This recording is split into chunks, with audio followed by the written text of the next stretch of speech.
Okay, go ahead, Nikki. Okay, so for those that are joining us, if you could just go up to your the top right-hand side of your screen there, you'll see a button that says Speaker View or Gallery View. For your viewing pleasure, you'll want to be on Speaker View for sure. That way, if Peggy's sharing some stats with us, you'll see her, and if I'm talking about some numbers, you'll see me, and if we're sharing our screen, you'll see the screen, which is great as well. So thank you so much for joining us today, everybody. I'm so excited about this one. Peggy, are you? I'm so excited. This is going to be the best one, I think. Yeah. My favorite one to date has been our first-time homebuyer seminar, of course, because that was, we did 4 properties. We went through 4 properties. I broke down the numbers on 4 properties. And the really cool thing about the first-time homebuyer seminar is, we showed that it's still possible to purchase a home for the same as rent. And you get the principal pay down, the appreciation, so many benefits. So I love dispelling that myth that, homes are just unaffordable, for example, in today's market. So that was a great one, but this one is going to be great. Peggy, how many times a week, a month, a year do you have people tell you that they want to invest in real estate? Yeah, probably every day. Yeah. And those same people come back, I find, year after year, and they just don't take action. They don't purchase, right? So the purpose of today's information seminar is to show them the strategy, right? To show them what the perfect investment opportunity is in the market currently and how they do it. So we're going to be analyzing 4 properties this morning, a condo, a townhouse, a house, and a duplex. All of these have been hand selected by Peggy. So, the condo, for example, I remember when she sent it to me, I was like, I think this is too expensive. And Peggy said, you know what? These are the condos that people want to see. They're new, they're Pratt built, they're in desirable areas. These are the condos that people want to see. So people need to know if it's possible to cash flow or not cash flow these opportunities, right?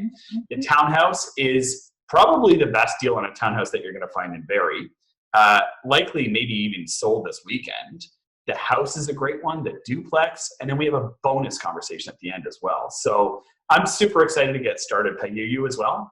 I am, and I'm excited about the bonus conversation because I don't know that much about it, so I'm very excited about that. And I know enough to know that people want to invest in real estate and they want to get this process going. It's just they find it very intimidating because, there's so much to know and so much to learn.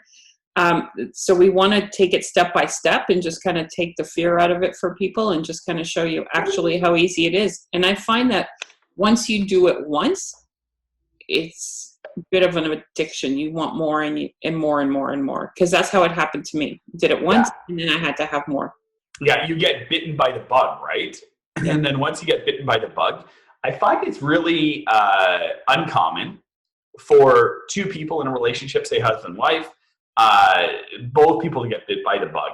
No. It's usually one person gets bit by the bug, and then one drags the spouse with them. So totally. I know that's you, that's me, totally. And I'm always bringing crazy ideas home. Honey, I found another one, and she's like, "Can we just stop?" When is there enough?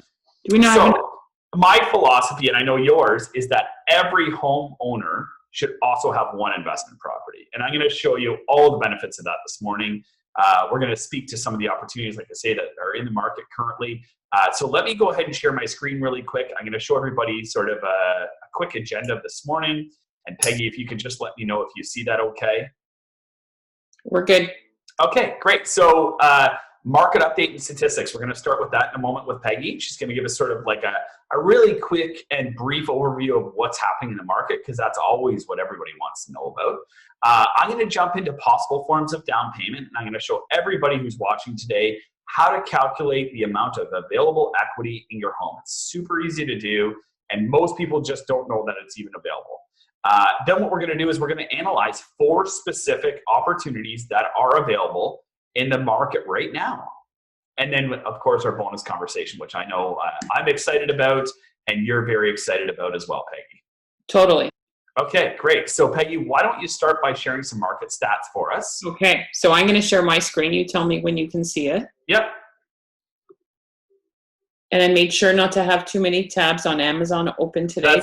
I was just going to say, how many I'm things not have you going- purchased on Amazon? Yeah, we I'm can not see going your through screen. that again. I'm not going through that again. We can see your screen now. That's perfect. Thank you. Okay. So months of supply is a number I really only base anything on. And the reason, I mean, I know a lot of people like to talk about average sale prices, and every month everybody posts average sale prices, but that's not really giving you an idea of what the market's like. That's just kind of telling you roughly what homes have been selling, because if the average price is higher, then higher priced homes have sold. Doesn't necessarily give you the real, heartbeat of the market. So that's why I love months of supply, because my business is based on supply and demand. When there is a lot of demand and not much supply, much like the market we're in right now, prices are on the rise and days on market fall, and it's just a really good seller's market, which is what we're in right now. So let's highlight that we are in a seller's market for sure 100%. Right now, right? No. Yeah. So I've been telling my clients, if a home is priced right in a desirable home, like a townhouse, a semi, a small single family, there's multiple offer situations happening every day. Always. Right now, right? Always. Yeah. So if I had a 3-bedroom, 2-bath townhouse and it was listed at like $429 today, how many offers do you think I would get on it? Depends how long you let me hold it. You have to create enough of anticipation. So you'd hold it for, 5 days. I would imagine you'd have anywhere between 8 and 10 offers. Yeah. Okay. And it would, in your assumption, it would sell over asking. 100%. Yeah. Okay. So there you go. Not so I just wanted to drive that home for everybody, because I get a lot of questions. Like, you and I are involved in real estate every day, right? Like, we see it every day. But when I'm like, at a backyard, well, not a backyard party right now, but let's say just, talking with some friends, and they ask me like, how's the market right now? And I tell them those sort of things. It's a seller's market. There's multiple offers. Like, people are waiting in line to buy homes. Some people are still floored. They are floored. And it's funny because, so if you can see my screen. We can, yeah. Okay. So all of Simcoe County, we have a 2-month supply, which is still a seller's market. Anything over 3, you're starting to feel like it's not so much a seller's market. And we are so spoiled, because for the last 18 years since I've been licensed, things have been moving so quickly, and we have been in a lot of sellers markets that people, they say between 3 and 5 months of inventory is a balanced market. Anything over 3 or 4, you're really starting to feel like it's a buyer's market, just because we were so used to things moving at such an extreme pace that it just feels like we're standing still. So if you look at Barrie, this is all property types. So we are at 1.7 months of inventory. It's the lowest of all. So I've got Innisfil at 2.3. All of Simcoe County averages out at 2 months. And then Oro is at 3.7, which is a little bit higher. So if you're listing in Oro, you can expect to sit on the market a little bit longer. And again, real estate is based on supply and demand. It doesn't get any fancier than that. But what you can see is that our prices have really gone up as well. So if I switch down here to sale price. And Peggy, like, when you look at Oro, for example, maybe sitting on the market longer or having more listings, that's also probably because of that average sale price as well, right? Like, there's Correct. a lot of $1 million listings that are coming. There are. In this time of year in Oro, you tend to see more listings come up, just because, people don't sell their waterfronts in the middle of winter. At least that's not how you. Pools, large acreage, Exactly. They want to show off the yard, the garden, the fields, the ponds, all that stuff, right? Exactly. So the average sale price right now, it says Barrie is up 13.4, Oro's up down 5% apparently. And again, see, these numbers are skewed. So depending on how many waterfronts have sold, you're going to get your average price come up or down. Right. So the average price in Barrie is $554,809. And the average price in Innisfil is $566.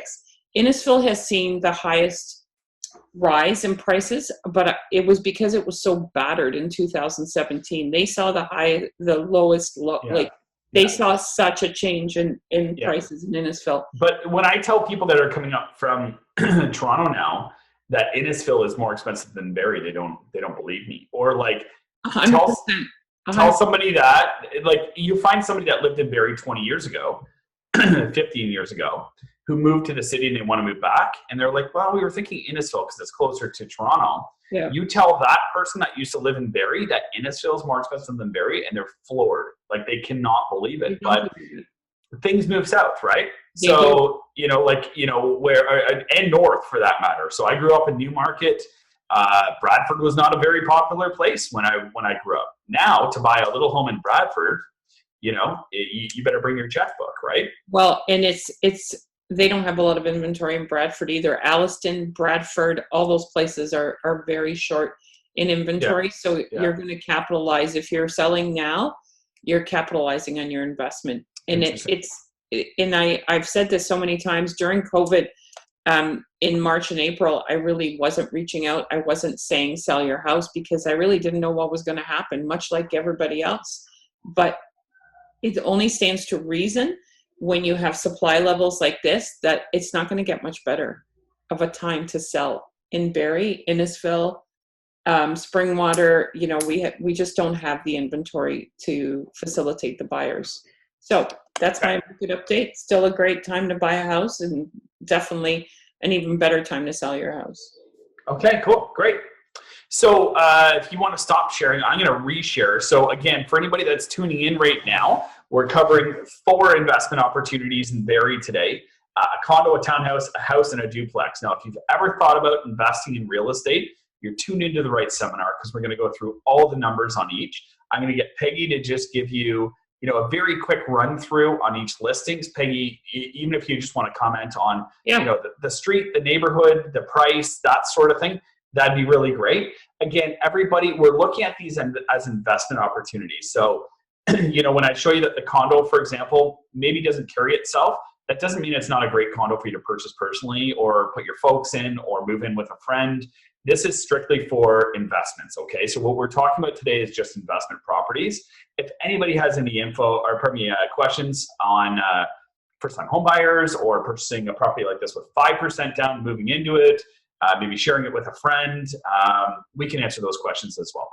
Anything that's specifically related to investment properties, if you have any questions, type it in the chat box. We have somebody that's watching the chat box. If you're watching live on Facebook, make a comment. We have somebody that's watching there as well. Peggy and I can answer those questions for you. Okay, so let's go ahead. And Nick and I have had a lot of coffee already this morning, so we are ready to answer questions. I am ready. I have my big mug with me today. Oh, good job. It's my favorite one. I won't turn it around because it has a snowman on it, but I can't give it up, right? Because it's my favorite mug. All right, cool. So Peggy, you can see my screen okay? Yep. Okay, Peggy and everybody watching, if you could bring out your phone, okay? So open your phone up and go to your calculator. Okay, so I'll just give everybody a second. You're going to open your phone, open your calculator, okay? And here's what we're going to do. We're going to talk down payment. So what we're talking about is how much accessible equity you have in a home. So, when I say in a home, I'm talking about your principal residence, right? Now, 99% of the people that I help purchase their first investment property, the down payment is coming from the line of credit on their home or the equity in their home, okay? So very, very, very few people have cash down payments. And that's a really important thing to acknowledge because, probably one of the biggest barriers, and Peggy, one of the things that, you and I speak to clients about every day is the fact that they don't have a down payment. I want to invest in real estate. I really want to make it happen. I know that I should make it happen, but I don't have the down payment. You do have the down payment. I'm going to show you how, okay? So again, if everybody could pull out their phone, here's what I want you to do. Type the value of your property into the calculator, okay? So for argument's sake, I'm going to say my house is worth $600,000, okay? You're going to take that value and you're going to multiply it, so times 0.8. Okay, so I took the value of my home, 600,000, and I multiplied it by 0.8. And that gave me 480,000. Now, why are we doing that? Banks allow you to borrow up to 80% of your home's value. So what we did was we took the value, we multiplied it by 0.8, and we identified the maximum mortgage that you could get on your property. Now what we're going to do is just subtract approximately how much you have owing on your mortgage, okay? I'm going to say that I owe $325,000 on my mortgage, and then hit equals. That is the amount of equity that you have available in your home. Accessible, okay? So in that equation, I have $155,000 available to me. So I would approach Mortgage Wellness, or my favorite mortgage broker, which is hopefully Mortgage Wellness, and then I would access that $155,000 through a line of credit. The line of credit doesn't cost you anything unless you use it, and we're only going to be using that line of credit for the down payment on a property, okay? So again, that's how you calculate how much equity is available in your home. So take the value of your home, multiply it by 0.8, subtract your current mortgage balance, hit equals. That's how much you could access through your bank, through a mortgage broker, through a mortgage specialist. That's what's available to you, okay, in the form of a line of credit. So for today's conversation, basically what we're doing, there we go, is we're going to analyze a condo, a townhouse, a house, and a duplex. And in each and every scenario, we're going to assume that the down payment is coming from the line of credit, okay? So there's a couple assumptions that I want to cover for each analysis that we're going to be doing. So first, down payment and initial outlay of funds, how much it takes to get into the property. For each listing, we're assuming that the down payment is coming from the home equity line of credit, right? So there's going to be a payment on it. And I'll make sure we include that in the analysis as well. We're going to be going through the monthly cash flow. And what does that mean, Peggy? That means, does it carry itself? Right. Every potential investor asks, is it going to carry itself? So we're going to dispel all those myths, right? Like, does it work for the condo? Does it work for the townhouse? Et cetera, et cetera. The third point, my personal fave, is the principal pay down over 5 years. It's the inevitable reduction of your mortgage just simply by having it for 5 years. Constantly hear from people who are renting. What do people who are renting say to us, Peggy? I don't want to pay my landlord's mortgage, right? Of course. Right. So the key principle in owning a rental property is that the mortgage will reduce. We don't know how much the market's going to go up. We know it is because historically it always has. There's dips, there's peaks and valleys, but it's going to go up. You know, there's going to be a straight line as well. So the principal pay down is something that you just never lose. The mortgage is just going to pay down. We know that. And then Peggy's favorite part, last but definitely not least, is the appreciation of the home over 5 years.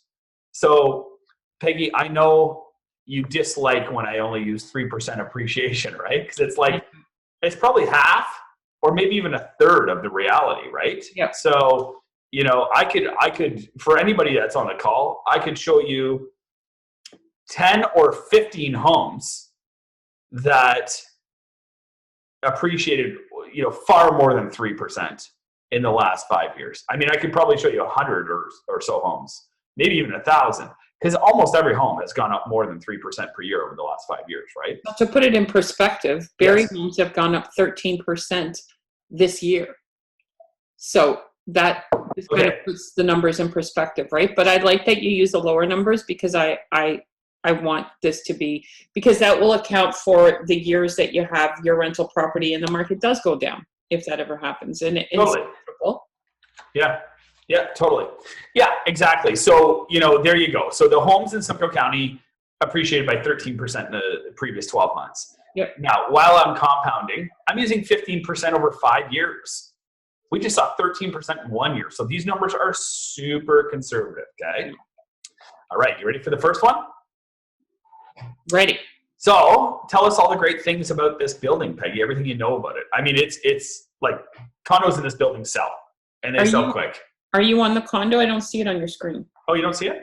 No. Okay, let me just stop sharing and then reshare, okay? Okay, can you see it now? Not yet. There it is. Okay, perfect. Okay, so Nick's going to show you the numbers on this. A lot of times people shy away from condos because they're not cash flow positive. I get that all day long. However, the beauty of owning a condo as a rental property is that you don't have to worry about maintenance. And when you're relying on other people to do the maintenance, that's a big worry off your plate.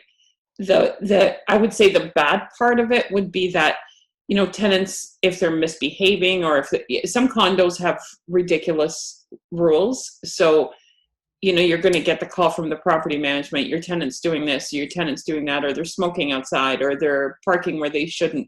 So those are kind of the cons and pros. I own a condo that's, I haven't had it long enough to rent it out because I'm still kind of enjoying it. But I did buy a condo, and it probably won't cash flow. However, I don't have any headaches with a condo. I don't have any headaches at all.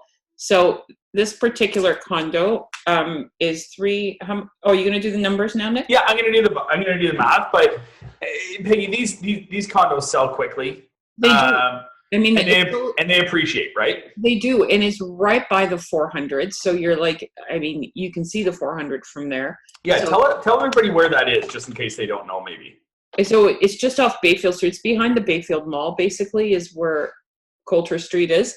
And the one thing I need people to understand is when you're buying a rental property, so when you're buying a single family home and you're buying it for yourself and your kids, you want to buy it on a court, you want to buy it, central, like you want to buy it in a really great neighborhood. Rental properties aren't that different. However, don't shy away from rental properties that are on bus routes because not all tenants have cars. So the more things that there are around your rental property, the better for a tenant. Like if they're shopping, they can walk to shopping. So that's why I think this one's so great, because of its proximity to the 400. It's right by the shops. It's right by the malls, right by Bayfield Street. So those are kind of the bonuses. Yeah, I love it. Now, again, just to go back to that appreciation conversation, what I did was I went back to just the purchase and sale history on this condo. Yeah. So 10 years ago, this property sold originally. I know you hate it when I put you on the spot. No, wait. How much was it worth 10 years ago? Hang on. No. I didn't think it was 10 years old. That's why I'm saying that. It's like, what are you saying? It's not 10 years old. It's, let's say it's 10 years old. Is it? Yeah. God, time's flying. April 15, 2010, it looks like. Oh, was that 10 years ago already? I know. Okay, so this property sold. I can tell you the last sale price I see on here. In 2014, it sold for $224,000. Yeah, and then I just went into the land registry database. Yeah. It was bought from the builder for $180,000 4 years earlier. Okay, so original purchase price $180 10 years ago. That person held it for 4 years, made $50,000. That person held it for 2 years, made $40,000, and that person held it for 3 years and made $60,000. Now this person's held it for a couple of years, and it will probably do the same. So just to put some credit to the really conservative appreciation numbers that we're using. Okay, Peggy, can you see my screen? It says the address and it says the numbers. I can. Okay, cool. So let's walk everybody through this. Okay, the property is listed at $379. A 20% down payment is about $75,000. So we're going to get a mortgage for $303,000. But here's what I really want to highlight. Okay, this bottom section down here. Peggy, can you see my pointer, my cursor when I do that? I can. Okay, perfect. I just want to make sure that when I'm saying this line right here, that you can actually tell the line that I'm talking about, right? Okay, so the funds required for this purchase are 20% down payment, an appraisal cost. Every home that's being used as an investment property requires an appraisal. It's for the benefit of the bank. It's to confirm the value, but it's always required. So I put it in here as a cost. Your estimated legal and closing costs are $3,000. That's like lawyer, registration, title insurance, all those things, right? Standard for every property. I used a really approximate amount. And then, of course, land transfer tax. $4,100. So the total funds that are required for this purchase are $83,000. So again, the question is always like, where do I get that money from? So we're going to pull this money from the new home equity line of credit that we got on your home, for example, Peggy. Okay. So client comes into our office. We do that same exercise. What's your home worth? How much do you owe? This is how much accessible equity you have in your home. We get them a line of credit. They use that line of credit to buy Coulter, for example. Okay. Yeah. So let's talk about the payments on this property. The monthly mortgage payment. Now, for illustration purposes, I used an interest rate of 3%. They're lower than that right now, but generally, let's just use 3%. That's nice and safe. And a 30-year amortization. Now, 30 is okay because the interest that you're going to pay on this property is tax deductible against the income that it would generate, right? The rental income. So to get the property to a good payment, we're using that 30-year amortization.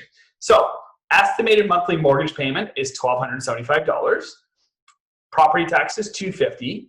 Condo fees, $500. So exactly what you just talked about, $498. Okay.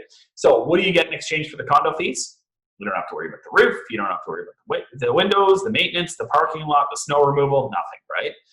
We could go on. I think we could do like a whole information session probably on condos alone, Peggy. So I'll skip over the condo for the topic because it's only applicable to this specific property today.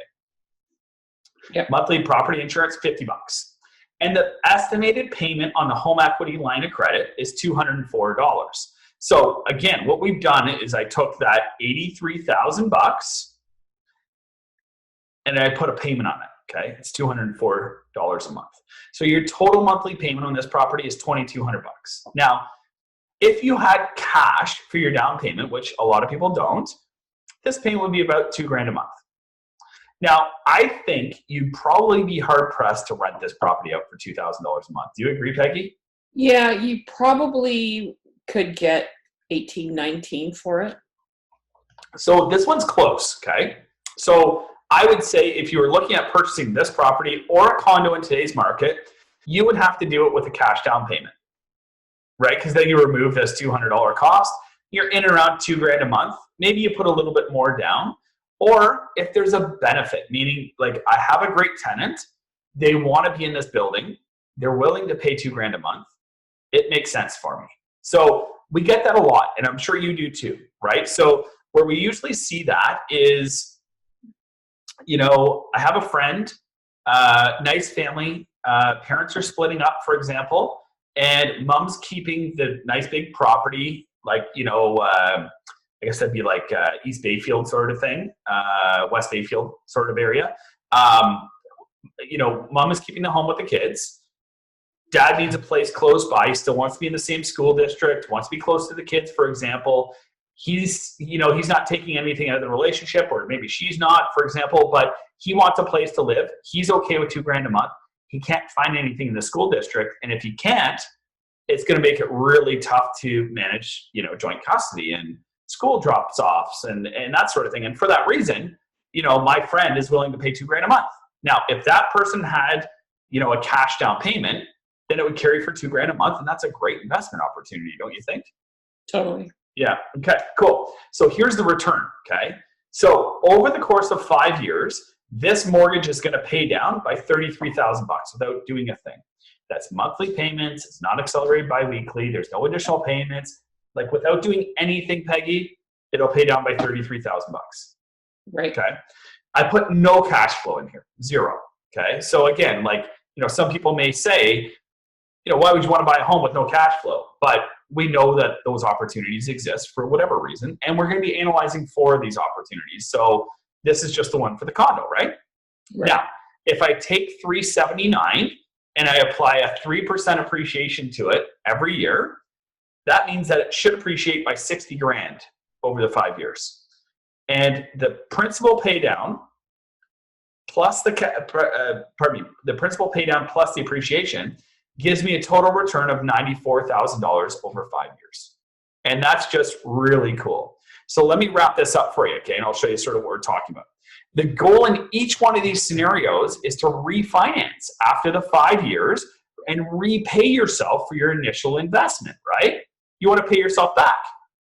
So for example, if those numbers are all correct, the value of the property after 5 years would be $439. So we showed it, right? Like we showed that it was bought 10 years ago for $180,000. So that's reasonable. Right. You know, I mean, this property literally doubled in value. We're saying it's going to go up by 50,000 in 5 years. So super conservative. Okay. So the property would go up to $440,000, but the mortgage balance would only be $269 because we paid it down, right? So we take $439 and we talk about how much equity is available using the new value and the new mortgage balance. So we do that same calculation that we did at the start, right? The 80%. And that allows us to remove, after 5 years, we refinance, we take $82,000 out of this property. And what do we do with it? We repay the line of credit that we originally took out. And now you're square on the property. That property carries itself. You're all paid back. There's no line of credit payment anymore. It's all bundled into one, and it just keeps on going, you know? So I want to pause on that really quick, Peggy, because when we first met, I remember, you know, I was like doing jumping jacks in the hallway. I'm like, I got a meeting with Peggy Hill, and I'm gonna get real close to her. It's gonna be really great. Who knew? Like 10 years later, you know, we'd still be doing this, right? Yeah. And I remember in one of those meetings, you're like, I really want to talk to you about some of these investment properties that I purchased a couple of years ago. So tell me about the places on Dunlop Street, okay? Okay. So I bought a triplex and a fourplex because I'm just crazy like that as my first rental properties because, you know, you got to go big or go home. Would I have done that again? Probably not. I think I should have started with maybe a single family if I really wanted my marriage to stay on, you know, on a good foundation. Which it still is, full disclosure. But yeah, I managed to pull through. And a lot of it, so here's the thing. Sometimes they don't cash flow. Agreed. And why would you do this if it didn't cash flow? Because you're not looking at it for the immediate gratification. You're not looking to make $100 a month right now. What you're looking at is eventually, when they're all paid off, it's all cash flow. And for people that are self-employed, like myself, we have no pension at the end of this. So the only retirement fund I have are these rental properties. So I bought a triplex and a fourplex from a client on Dunlop Street. Not the best properties. I mean, they were a little bit run down. We've put money into them over the years. However, I did not have any money. So what I did was I had a line of credit on my home. I took the 20% to buy these, and I paid $500,000 for the two of them back 8 years ago. For both? Yeah, for both.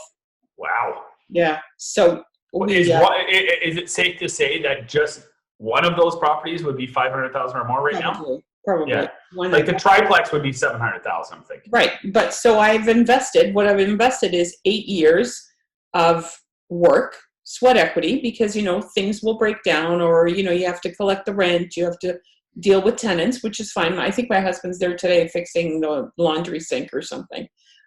So, it did take work. It's not like it's magic. However, I bought the two for $500. I took the money from my line of credit and put the 20% down on them. Then I bought another one with another 20%. So then at the end of the first 5 years, I was able to refinance the fourplex and pay back all the money that I used for the down payment for all the properties I owned. So basically that down payment was free to me because the interest I was paying on my line of credit was all tax deductible. So there's not a lot of times in your, career with homes that you're going to find tax deductible things. So anything you do to the properties to make them better or to improve what they're worth is all tax deductible. Yeah. Any kind of interest you pay towards them is tax deductible. So my thing today was to just get people to start thinking about their homes as their investment and to be pulling the equity out of them to get you further in life. Because unfortunately, I don't know about everybody else, but my parents always drilled into my head that you need to pay off your mortgage. That's really all there was to it. My whole life's goal was going to be working and paying off my mortgage, and then we were going to all live happily ever after. Well, it doesn't work that way. And our concept is work hard, pay down your mortgage, redraw the equity, buy more homes that go up in value and pay down, and then use that equity and buy more homes and pay down and use that equity. And let other people pay your Absolutely. off, right? And honestly, Absolutely. like I know there's a lot of horror stories of landlords out there and tenants and what have you, but I'm a really good landlord. I look out for my tenants. If something's broken, we're always there to fix it. So those relationships are important as well, and you just have to stay on top of it. And have I had bad tenants? I've had my share, I'm sure. Yeah, me too. It's fine. Like in the big scheme of things, everything they ever wrecked or did, I was all tax deductible anyway. So you're either paying it to the government or you're paying it to yourself. So that's there you go. And the other thing that I like to say about tenant selection, because I'm sure we'll get those questions, is you can get credit checks, you can do references, you can do background checks. Nothing is a better gauge of a good tenant than gut feeling. You sit across the table from the person, right now 6 feet apart, but typically we have an open house at our properties whenever they come vacant, and I watch. I look at who takes off their shoes and who doesn't. I look at who lets their kids just run around and who doesn't. I look at if they show up on time or if they don't.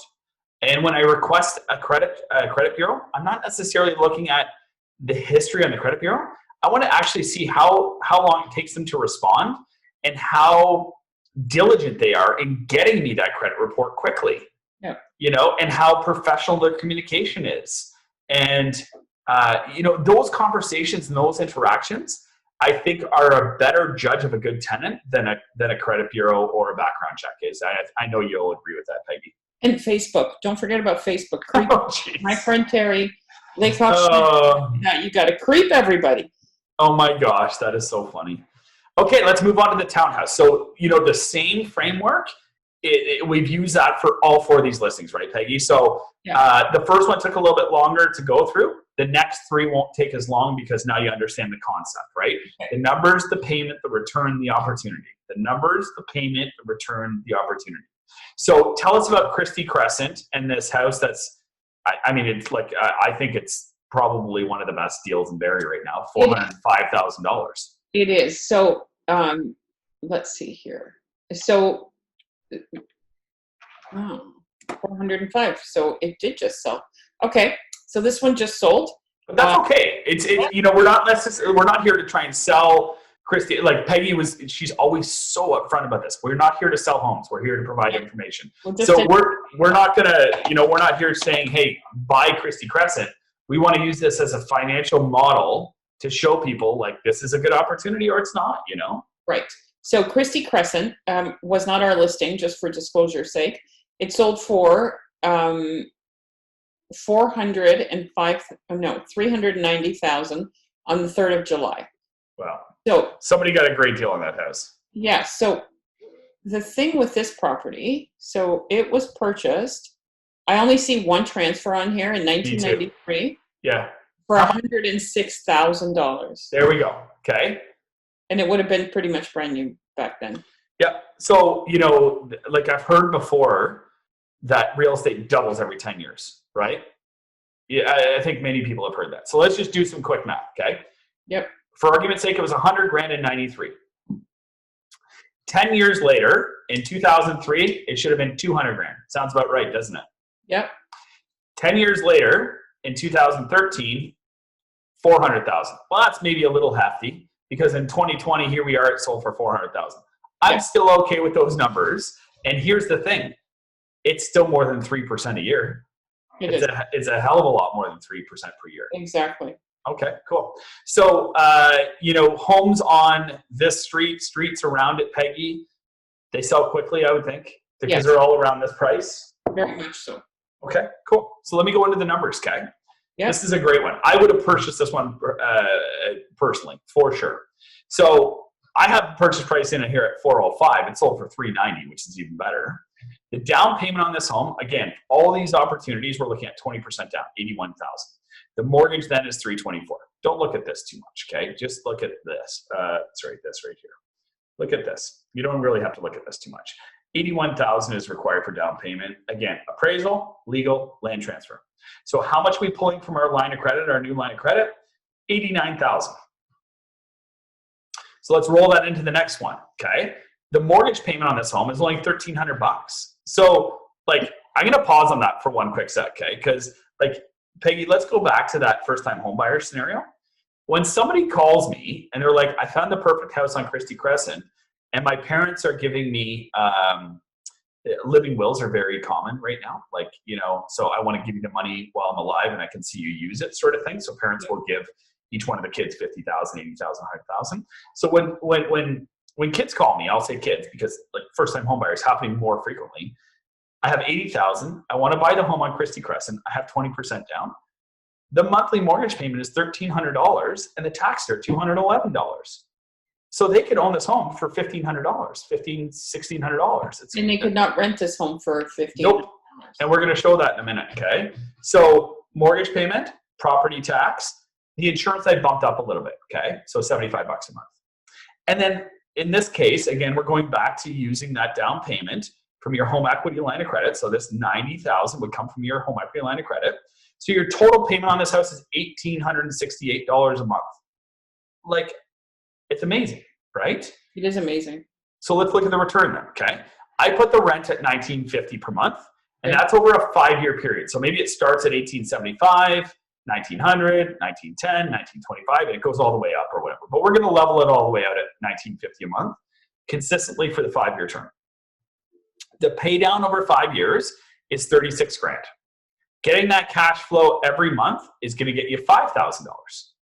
And then the appreciation is going to be $64,000. Now, we know it's going to be more than that. We just proved that it's going to be more than that. We're using a very conservative amount. So what's the return on this house over 5 years? It's $105,000. It's crazy, right? Well, you'd be hard-pressed to find an investment that's going to make you that kind of money. Well, you know what I love about this? I was just giggling to myself. Okay. You're going to own this property for 5 years. Look at that bottom line. How much is the return over after 5 years, Peggy? $105,400. And how much was this house purchased for in 1993? Roughly that. It was $106,000. Roughly that. Right. Like, isn't that like it's mind blowing, right? Yes. Yeah. Okay. Cool. So let's look at this. Again, the goal in each one of these scenarios is to refinance after 5 years. So if our numbers are correct, this house is worth $470 after 5 years. You owe $287.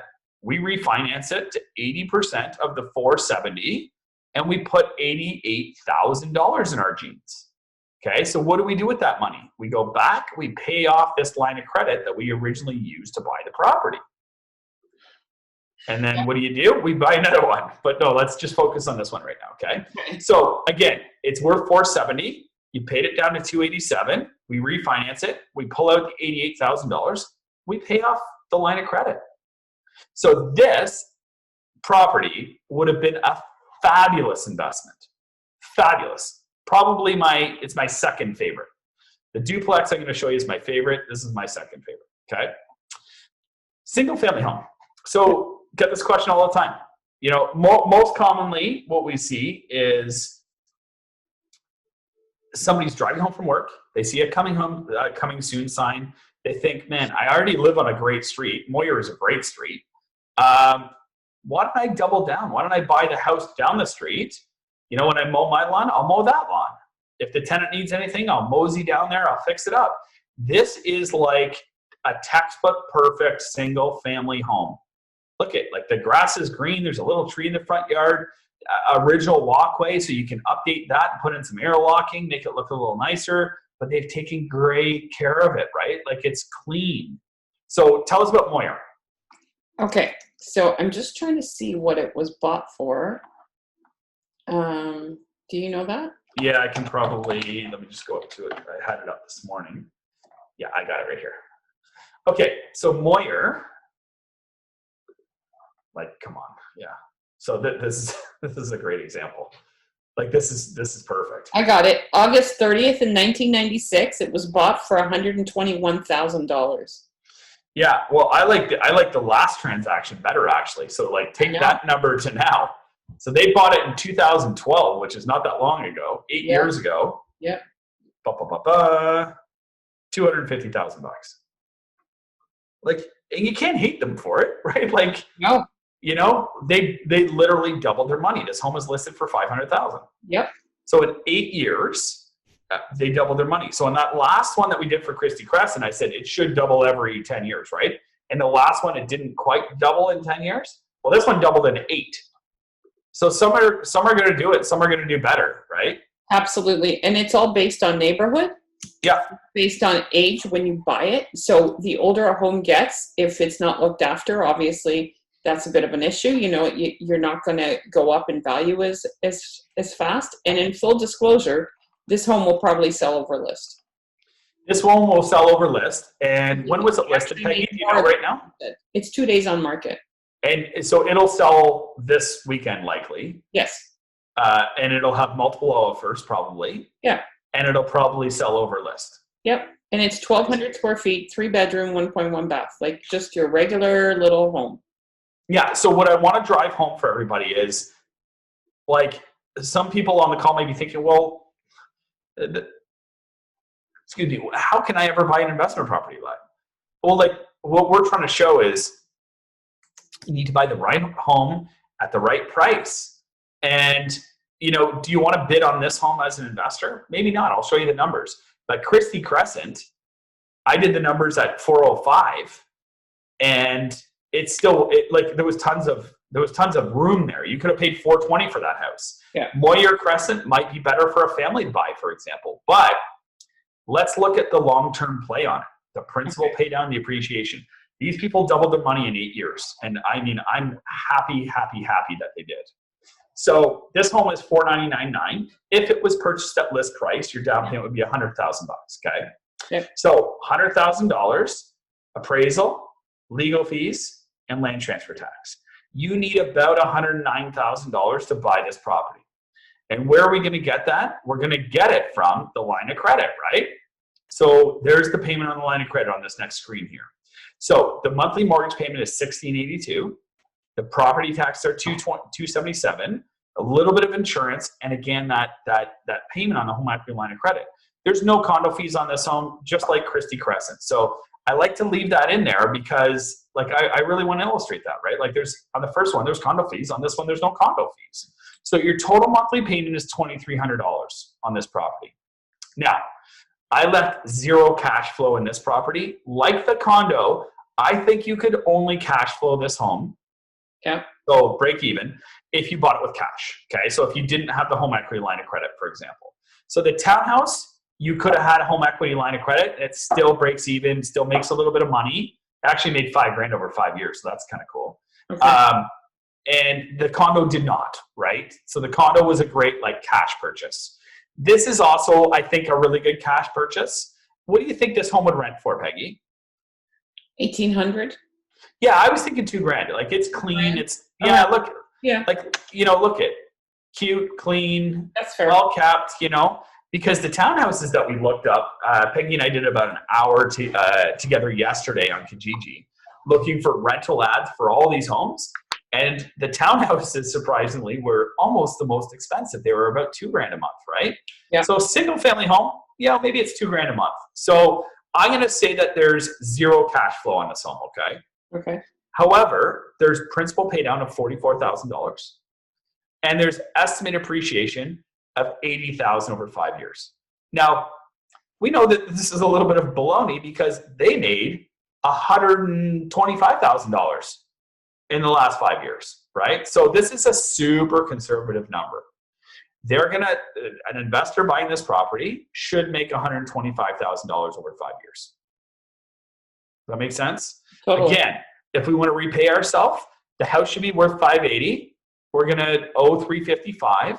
But if we refinance the $580 and subtract the $355, guess what? There's $108,000 available to repay the line of credit.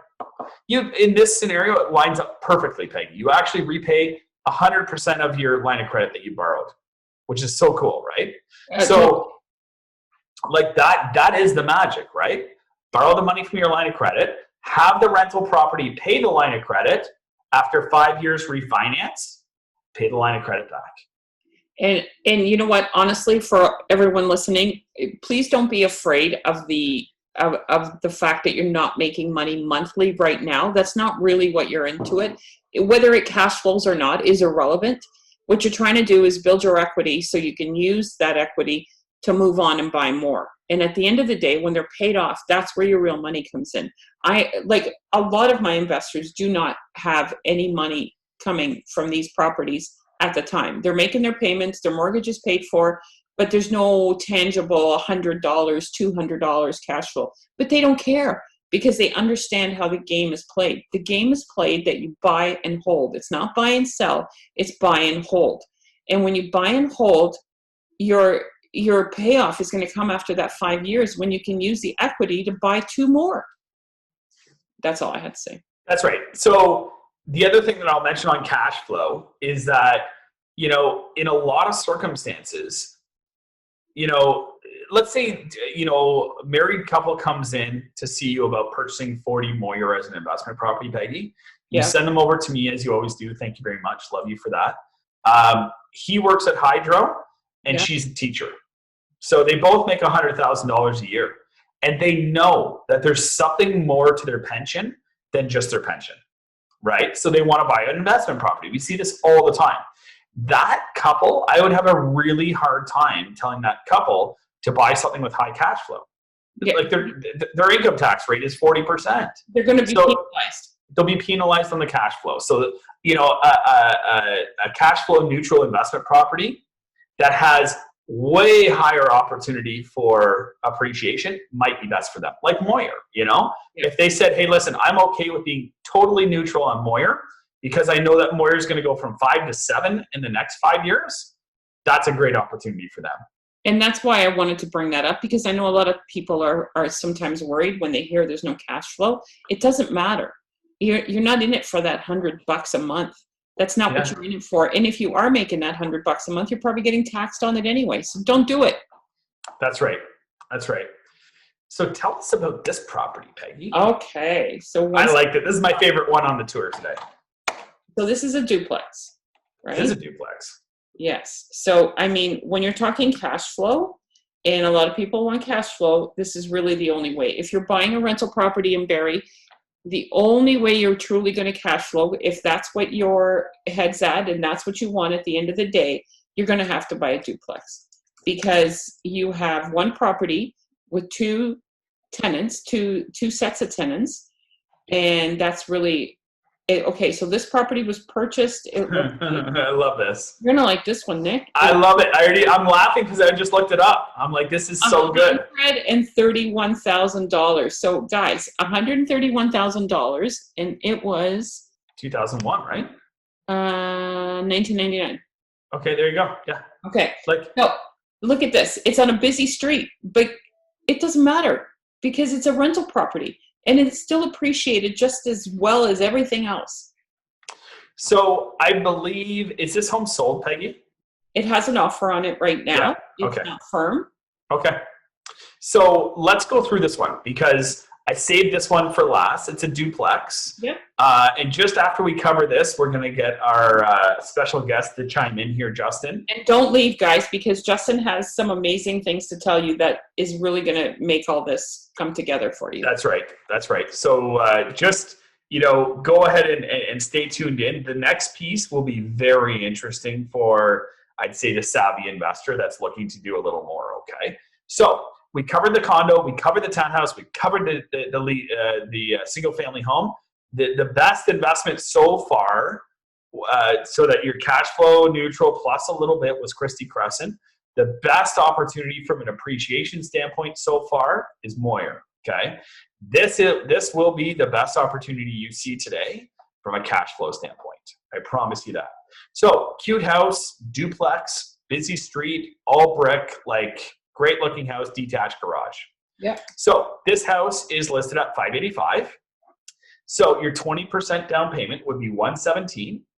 Appraisal cost, legal and closing costs, land transfer tax. It's also the most out of pocket at $128,000. Okay. So you need a little bit more to buy this property, but again, it's going to come from your line of credit, and I'm going to show you how.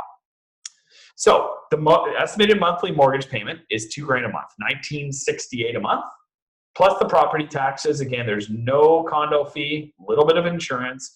The cost for that down payment and closing costs that you see right here is $316 a month, and that totals $26.61 a month. Okay? All of this in this scenario is kind of irrelevant. What I want to show you is this. Okay? So I put in a very conservative number here, and if people don't think that this number is conservative, check in with Kijiji, because I'm telling you, the upstairs of this property, 3-bedroom, 2-bath sort of thing, upstairs, is absolutely $1,900 a month inclusive. All day long. Yeah. And the basement of this property is $1,300 a month, all inclusive. Okay. Yep. So what I did to get these numbers, Peggy, is I did 1,300 plus 1,900 times 12 minus 4,000 a year, basically, for utilities. Okay. So $300 a month sort of thing. Yep. And then I subtracted this payment. Okay. So 1,900 plus 1,300 per month. Let me just do it really quickly and I'll show you here. 1,900 plus 1,300 is $3,200 a month, right? Minus $300 a month for utilities is $2,900. Subtract all those costs, $26.61.75. This property cash flows at a minimum of $238 a month. Right. Multiply that by 60 months. Like $238 a month doesn't sound like a lot. It's 15 grand over 5 years. And that's if the rents just stay where they are. Right. And that's at $300 a month in utilities as well. Okay, so principal pay down over 5 years is $52,000. The cash flow is $14,000. The appreciation is almost $100,000. Your total 5-year return on this property, $160,000. Amazing. It's so good, right? So remember how in the last scenario, Peggy, I had showed you that, you know, if you took all the money from your line of credit, closing costs and everything else, and you took that money and put it all down, and after 5 years, you were able to pay back just like 100% of it. Like it was textbook perfect, okay? Yeah. Take a look at this one. This is so cool. You can see my screen again, right? Yep. Okay. So we borrowed, here, we borrowed $128,575. 128,575. So let's go to the opportunity. If the house is worth $678 conservatively after 5 years, and the mortgage balance is $415, we can refinance it to 80% of this number. Right. We get to remove $126,000, even though it's the most expensive one on the list today. You still get 100% of your money back, less 128,575 minus 126,599. It costs you $1,900 to buy that property. Truly, see, isn't that crazy? Amazing. So you're buying it for free. Like it doesn't get any simpler than that. These properties are free. You just have to know how to structure it. It's just so cool. Like the whole thing is just so cool, right? So there you have it. 4 investment properties. First of all, nobody leave because I'm going to unveil our special guest here in a moment. Here he comes. I know. And in terms of the chat, if you have any questions, still type them in the chat box, guys. Peggy and I are here to answer your questions. We had 4 properties there today. Condo, townhouse, single family, duplex. We're going to unveil the 5th opportunity, which is a bonus little conversation here. Peggy, anything you want to add before we jump into that? All I want to add is something about the rental market. So for those who don't know about the rental market in Simcoe County, it's incredible. We never have enough rentals. We don't have enough rentals now. And if you're worried about the market turning and your property being worth less, when the market kind of crashes in real estate, the rents even go up further because now everybody's looking to rent. No one's looking to buy. So you're never going to have an issue renting any of these places. So you've got to know that the risk is so minimal on doing this. So you're going to do it. You're going to basically own these things for free. And your risk tolerance is basically nothing because there's always renters. And there's always renters willing to pay good dollars in Simcoe County. And the beauty of Simcoe County is we don't have any high rises. So we don't have any huge buildings that people are going to go rent. We just have what we have. So that's why people are started putting in. So the City of Barrie was mandated by the province of Ontario to allow second suites for this reason, because there's not enough rentals, guys. So there is zero risk in doing this. Yeah, it's perfect. Okay, so let's go ahead and introduce our guest, Justin. Justin's on the line right now. Hey guys. You can hear us okay there? Yeah, thanks so much, Justin. You. So we're super excited to talk to Justin. Justin's in our circle, so we know what he's going to talk about. And that is the newly formed bill, I'll say, which allows the construction or addition of a carriage house or unit in the backyard. So Justin, why don't I start by allowing you to introduce yourself, who you are, your credentials, your trade, your company, and what you do just generally, okay? Absolutely. I'm an architectural designer by trade. So I've been designing custom homes for the last 5 years under my own business. And now I have a newly formed company, design build company, also construction, and then a Small Dwellings Inc. And really, we are at the forefront of this garden suite movement. Amazing. And how I know that, I'm doing the first one. Yay! Yeah. Okay, Great. Now tell them why you're outside, Big Shot. I am outside because I'm on vacation. I am at the trailer. It's Awesome. my daughter's birthday today, celebrating, but He's taking a moment to sleeping, step so he's forward. been banished to the outside. Yeah. That's While funny. Candace gets to swim at the beach. Yeah, I love it. I love it. Well, we won't keep you long, Justin. What I want to do is, first of all, I'm going to reiterate your company's name. So tell us your company name and the website where we can find you. It's Small Dwellings Inc. and the website is smalldwellings.ca. Smalldwellings.ca. Okay, so tell us, Justin, you have the first approved carriage house project in Barrie, right? That is correct. Yeah, Okay, and so- my permit released as of January, and I started construction in April. So we're getting to the finish line right now. So do you think you'll be the first finished property in Barrie as well? I believe so. Okay, cool. So tell us how that went. You purchased a property, it had the right size backyard, it had the right opportunity, you're adding a unit to the backyard, and that unit will be rented out. So just walk us through that maybe for a sec. Yeah, it's actually our personal residence, and what we did not want to do is have someone in our basement with our kids upstairs. So we found this avenue, and luckily it was just on time. So based on the area of my lot specifically, I was able to build a 550 square foot garden suite in the back.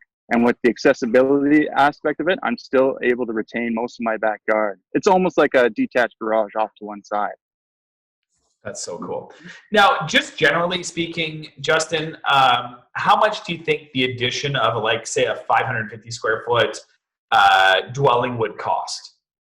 You're probably at an approximate 125 to 150,000. Yeah, that's what I've been saying as well. Okay, so Yeah. you know, people might think, man, that's expensive. That is a whole nother unit. Okay, so We're building a house. You're building a house essentially. You're Yeah. running utilities to it. You know, plumbing, electrical. I think you said to me one of the biggest costs was getting the plumbing there, right? Yeah. So initially, being the first one, I was kind of the guinea pig, and they informed me to do all my plumbing through my existing dwelling, but later changed that while I already did it to go to the street and do the connection there. So it's a separate service completely. Wow. So, you know, to give everybody an idea, like one of the things that I was just kind of like mulling around in my head here was like, Justin, I'm going to make some assumptions because I don't know your personal business or anything like that. You know, you have a house, you have the value of the house, just like we talked about, you have the existing mortgage balance, you can refinance it 80%. And in your circumstance, instead of taking that line of credit or that equity out and buying a rental property, you took that equity out and you built something in your backyard instead, right? Absolutely. And that's, I think, what people would be doing in this kind of scenario, right? Absolutely. And it doesn't stop there. You can still do a second suite in your basement. So you can essentially have 3 units on one property. Yeah. That is zoned R1. So let me illustrate this for people, okay? So how much do you think that unit would rent out for if it was rented to a third party? I believe I could have gotten $1,600 to $1,700 because it's detached. Perfect. And Peggy, tell us, How much do you think $150,000 carries for in a mortgage? Very little. Geez. Yes. How much? 600 bucks. Okay, there you go. I know you love it when I put you on the spot. He knows that. I know. So $600. So could you buy any one of the 4 homes today that we showed you? Jesse, you watched the whole time. Do you remember any of those properties having cash flow of $1,000 a month? Nope. Nope. Not at all, right? Not at all. So, here's an opportunity where you could do the same thing. So refinance, pull equity out, put the garden suite in your backyard, and automatically make $1,000 a month. That would help pay for your mortgage or whatever. Now, the other opportunity that we want to talk about, so that's like an owner-occupied sort of situation. Okay, so Peggy, I love this opportunity for like home buyers. I have a presentation to your team coming up on this, which is, somebody sells a home, for example. Yeah. And they have $200,000. Okay. So they have it. Let's say your seller's on Moyer, right? They bought that nice, beautiful home for $2 and change 10 years ago. They're selling it for $500,000. They're going to have like $200 and change, right, for the next house. So they go and they find a home in like, beautiful downtown East End Barrie, for example, with a nice big lot, right? What they would do in that scenario, if you ask me, and I know, Justin, you're going to agree with this, put 5% down on that home. So buy that home for like $600,000, put like $40,000 down on it, and now you have $160,000 in cashola in your hands to hire Justin and put a suite in the backyard, right? Like that's how you would do it, right? So Justin, do you agree with that concept? Absolutely. I'm trying to push all my friends to do it right now. Yeah. Sell your house, take all the equity out, put little down on the next property, add the big garden suite into the backyard. If anybody wants to know, like Justin, I have young kids, you have really young kids. Really young kids. Yeah. And you know how much those really young kids cost. So, to get into a bigger house, like every young professional is asking, how do I get into the bigger house, right? And this is a great opportunity to do it. Peggy, you would want your kids to do this. I know you would. 100%. Yeah. So there's 2 opportunities that exist here, okay? Add a suite to your existing home. Peggy, like, if you added a full house to the backyard, essentially, that increased the value or increased the rental income by $1,600, I would think the value of the home is more than $150,000 higher than, right? I would agree. It's not proven yet, and Justin, I don't know if you have any comments on that. It's not proven yet how much that carriage house is going to add in value. Yeah, I'm the guinea pig, and we'll find out when I do the refinance in a couple months. That's right. Yeah, exactly. Yeah. I can't wait for you to share some of that info with us too, because you're right. You are the guinea pig. We don't know. But here's the opportunity, okay? So you can refinance your home, take out some equity, put it into a carriage house in the backyard. It's going to give you more value for sure. Like Justin said, you can still add a basement suite as well. So, Peggy, I'll say like your son, for example, single professional for the most part, he buys a nice, beautiful downtown or East End home. Yep. He lives upstairs. He adds the basement suite, plus he adds the place in the back. Like, come on, right? It's a triplex. Yeah. I'll tell you something. When my middle son was old enough to buy, I made him buy a house with his friend. So they bought a bungalow in the Arda area, and I think they paid $400,000 for it. Anyway, this particular bungalow had the 3 bedrooms up, 3 bedrooms down, so it was pretty good size. I made him live in the basement.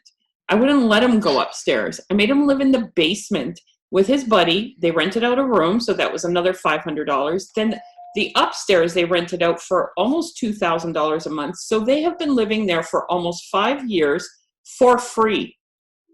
Like, for free. Where do you get to live for free and not at your mom's?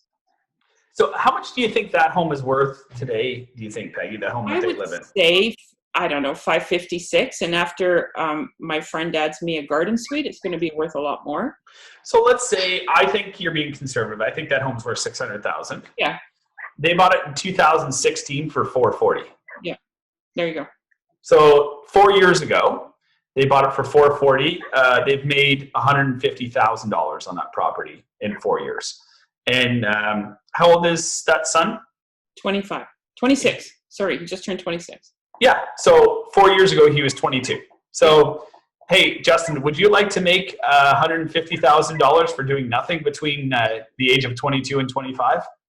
Absolutely. Yeah, who wouldn't, right? So that, I think, in terms of area, Justin, can you just check in with us really quickly and tell us, like, client, they love this idea.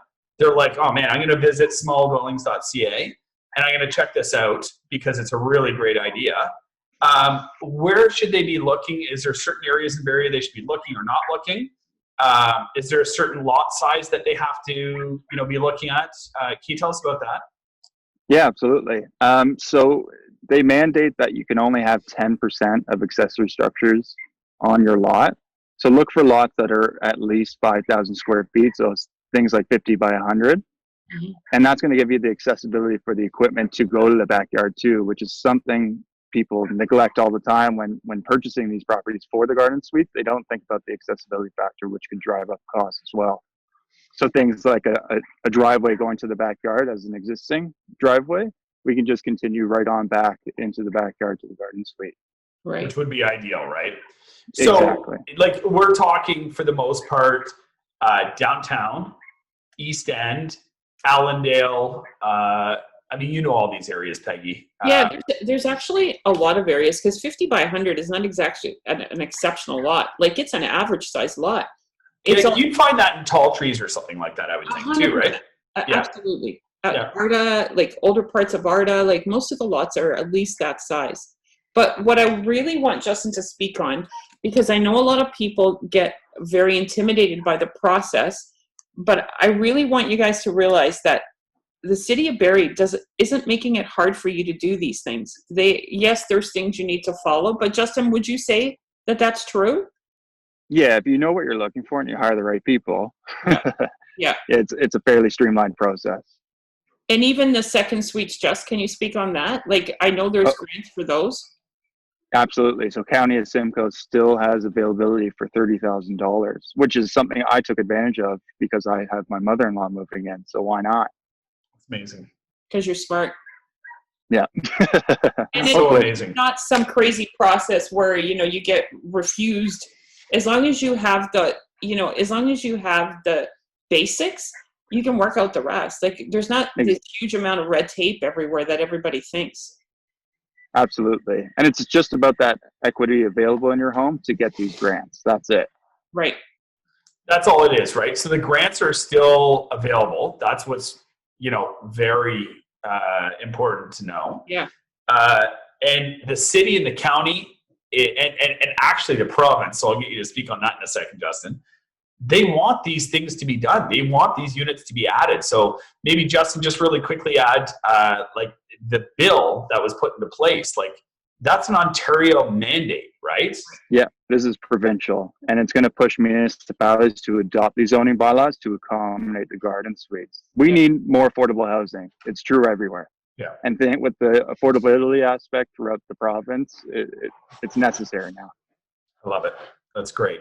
And so what the most important thing, because I've watched people go through this process, I think the most important thing that you do is, besides the fact that you need the money to do this, you need somebody that knows what they're doing. So like if you call a Justin and you need the plans, and it's not elaborate plans. I've seen people draw them on a piece of paper, but you need somebody who knows what they're talking about to be able to do this for you. And that's how you get through this stuff easily. Totally. And Justin, you do that. That's your job. You're a project manager. From start to finish. Yeah, you would do the drawings, you would manage the trades, you would create the budget, you'd manage the budget, and basically charge a project management fee for your services, right? Absolutely. Cool. I love it. That's really cool. I think that's a really good way to wrap up. So, Peggy, do you have any questions for Justin? I think we asked them all, right? I did. I love that Justin has this knowledge because I know how difficult it is to get started with this stuff. Somebody just asked, how long is the proposed build? I like to put a budget of time of 4 months, but I can definitely probably get it done in 3. Okay. As long as COVID doesn't hit in the middle of it and everybody shuts down. Exactly. Yeah. And Justin, could you do like a garage with a suite over top of it for that additional unit? Absolutely. That's actually what I did on my personal property. There are zoning bylaws that mandate the height. So I had to go for relief of the bylaw through a minor variance process. Yeah. It's an extra process. It was about $2,000, but I did get approved. I tried one again. It got disapproved because the existing house that was on the property is a bungalow. So it didn't look subsidiary to what the main dwelling was. It would have sat taller. Yeah. So. Okay. Well, that's cool. Yeah. Got it. Okay. Peggy, I have a surprise. What? We have 3 $100 gift cards to give away. Come on. Yeah. So you have to send an email to info@peggyhill.com. You're awesome. And you have to tell me the number that we used in today's presentation, how much, like what's the percentage of equity that you can use basically, okay? So you remember that first calculation that I did? Yep. Where I said, hey, you can go up to this amount of your home's equity to access a line of credit. You remember we did this calculation right over here, I think. Really making this easy, man. I'm really making this easy, aren't I? The skill testing question is just getting ridiculous. All right. So you can access what percentage through a refinance? It's, I'll give you a hint. It's 60, 70, or 80%, okay? So you have to send an email to info@peggyhill.com stating that you can access up to 80% of your home's value, and the first 3 people that do that will win a $100 gift card, courtesy of Mortgage Wellness and Peggy Hill, okay? Mostly Mortgage Wellness. Come on. That's the least I can do. It's the least I can do for inviting me here. So much for your All right, guys, that's it. Justin, thank you so much for your time. I mean, you waited a whole hour to get like your 5 minutes of fame at the end. So, Justin, so one more time, where can everybody find you? Smalldwellings.ca, and I'm located right here in Barrie in the East End. Woo! Nice young guy. Definitely knows what he's talking about. Peggy, thank you so much for having me. Thanks, guys. Too funny. All right. If anybody has any questions, you know where to find us. Check out peggyhill.com, Peggy Hill Facebook page. Send an email to info@peggyhill.com with your answer to my question. The first 3 people will get a $100 gift card. The answer is 80%. And I hope everybody has a great weekend. Nick, thanks for all you did to get this going, okay? Yeah, my pleasure. Yeah, my pleasure. I hope everybody enjoyed. Thank you so much. Great. Thanks, everyone. The Peggy Hill team. Real people, real service, and real results. The Peggy Hill team. Keeping it real.